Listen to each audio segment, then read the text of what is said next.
When it's time to change colors, you don't have to rethread the serger from scratch. I'm going to show you how you can tie them on and pull the knots through, and what knot to actually tie so it doesn't come undone.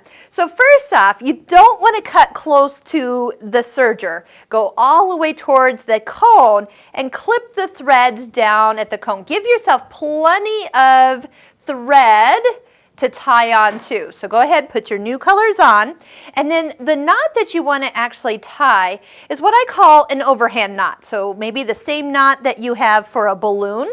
Take the two threads, here's the two individual threads, lay them side by side, and then just go like an overhand knot. So just tie the knot together there.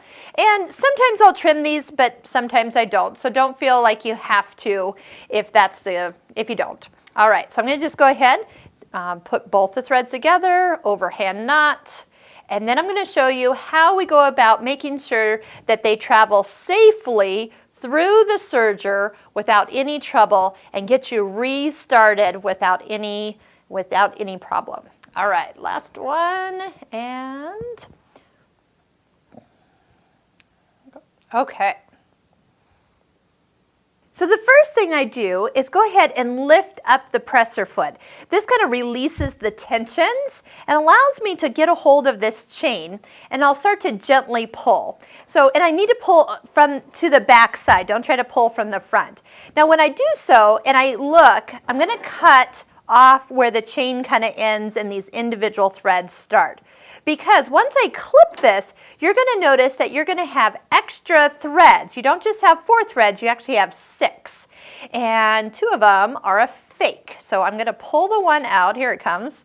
There's one thread that's doubled up, and it's the lower looper, or excuse me, it's the upper looper because it's blue.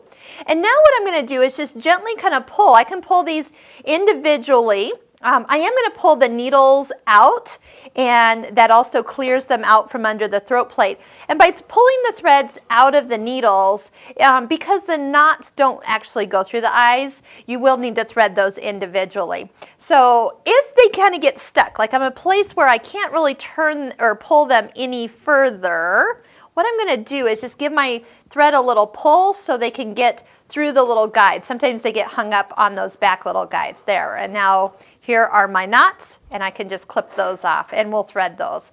And then the loopers, we can just kind of track their progress. Again, they kind of get caught up on the back part, so I just give them a little help by bringing them through.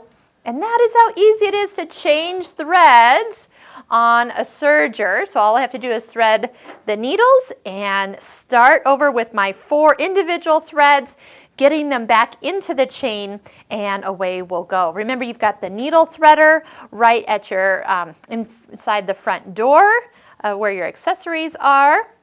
We do have a little video on the needle threader. I am making sure that the right needle thread goes through first the right needle. Push that all the way in.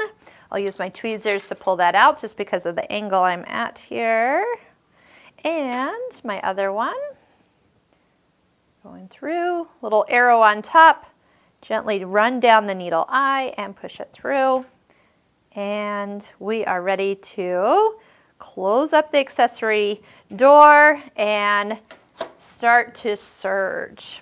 All right, once again, if you like that little trick that I use just to make sure all the threads get where they need to be. If I have threads I want to clip off, I can, and then serge it right on through.